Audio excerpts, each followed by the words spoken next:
And welcome to another episode of Tea with Z. It's absolutely awesome to be here again with each and every one of you on this amazing Tuesday. And wherever you are in the world, a special shout out to you, but also a special shout out for those that are joining us exclusively from the Limitless Network this morning. It's absolutely great to have each and every one of you here again as well joining us today. Like always, if you are watching live, give me some likes, give me some hearts. The amazing energy that you have really helps to spur on, I guess, or kickstart our day on this episodes of Tea with Z. But it's also awesome energy exchange to be exchanging all that amazing energy as well. So some likes, some hearts, wherever you are watching in the world. And if you are watching live as well, drop a comment in the comment section below because I'd love to hear from each and every one of you because at the end of the day, that's what life is all about. Life is about interactions. And not too sure, you might be able to hear Sarah in the background. As soon as I said that as well, she loves to have a good chat as well. So, today's topic, embracing something new. Embracing something new. Now, when we look at something new in our lives, when we look at something new that comes across our desk or something new in our world, what are your first thoughts to it?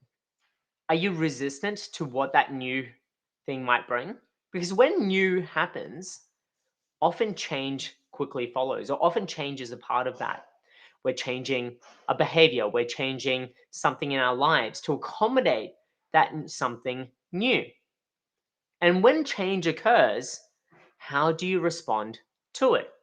Do you embrace that change or do you fear the change? Do you reject it or do you look for the opportunities that that change or that something new brings? And when we look at our lives, when we look at when we have the opportunity to embrace something new, one thing is common. We either look at it as something new, as something that we fear, or something that really resonates with us and we somewhat embrace.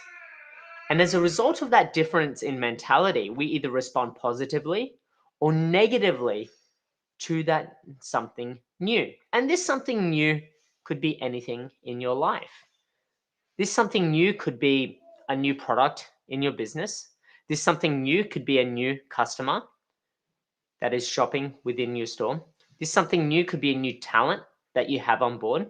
This something new could be a new manager or leader that you work with.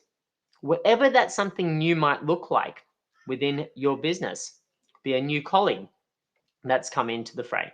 Whatever that something new looks like within your four walls or along your own entrepreneurial journey, how are you responding to it?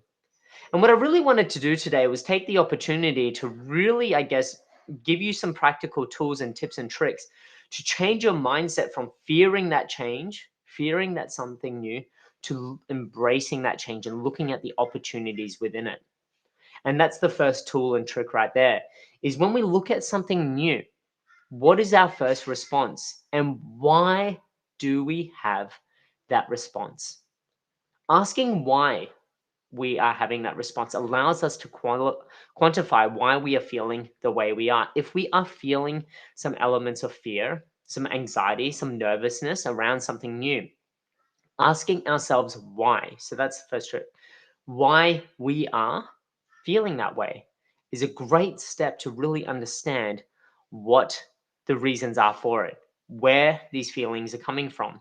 Because, for example, if we're stepping into a role, for example, and something new, and we're embracing a new role or we're being offered a new role, what opportunities or challenges lie in that? And within that sentence itself is two sides of that same coin. You can look at it as opportunities, you can look at it as challenge. And when we look at it as an opportunity, we're able to explore so many different variations of what that new might present to us. Whereas if we're looking at it from the challenges perspective or out of fear, we become, I guess, closed-minded. We shift our focus to be quite narrow and we reject subconsciously a lot of the opportunities that present within that new. And so by changing our mindset to embrace the opportunities that lie within it, we're able to explore so much more, so much more from what that new brings. So we've asked why. That was the first thing. Second thing is ask what. And to really understand what that actual change or what that something new is bringing to the table. Because so often we look at something new from the outside. We're very quick to judge a book by its cover. We don't really understand what this new actually is or this change. And without understanding, we make assumptions. And by making assumptions, we then associate our assumptions with stories. Stories of past beliefs, stories of past experiences that then shape our view and our experiences based on what this new opportunity might be presenting. And by taking those past experiences and those past stories, we then once again limit our vision. We once again reject the possibilities and the opportunities that this new brings. So we're asking the why and we're asking the what. And then the third thing that we want to do is ask the who. Who does this actually affect? Does it actually affect me? Does it actually affect the world in which I live in? Because at the end of the day, when we look at something new, we get so bombarded with all the messaging from others. And we actually then start to absorb ourselves into that. But without asking the who and really taking that step back and to really actually understand, does this actually affect me? And if so, how? If so, how? If you're perceiving it to be a negative effect, then who do you need to talk to? Who do you need to have an open and honest conversation about to ensure that you understand the what and the why? Because once again, it comes down to that limited understanding and the assumptions that we make based on that limited understanding that can drastically affect our perception as to this new or as these changes occur. And so it's extremely important that we do understand how it affects us. And the simplest thing that we can look at in a frame and a way to look at this is what's called the circles of influence. The circles of influence are essentially three different circles. Three different circles. We've got circles within ourselves, circles within our influence that we can control. For example, I can control what I wear each day. I can control what I drink. I can control whether or not I do tea with Z with you each and every morning. Then we look at a broader circle, circles that don't directly impact us, but our influence can impact that environment. So, example, our team would come into that circle of influence. So, it's the environment around us that we can impact and influence. So, our team, our friends, our family, those are the sorts of people that make up that circle. If I'm a leader within my own circle, well, we're all leaders in our own right, but it's the way in which we impact those people around us to actually achieve our goals or to create a desired effect or an outcome. And then we've got the third circle. The third circle is things that are beyond our control. Are beyond our control, and whether or not you're in the health, well, we're all somewhat in the industry of health because we all take care of our own health. But if you're on your own entrepreneurial journey in whatever industry that might be, you'll have different industry bodies and different regulatory actions that probably fit into that circle of influence. For example, for us in our industry, it would be, say, Medicare. I, myself, my colleagues, we have limited influence in that role.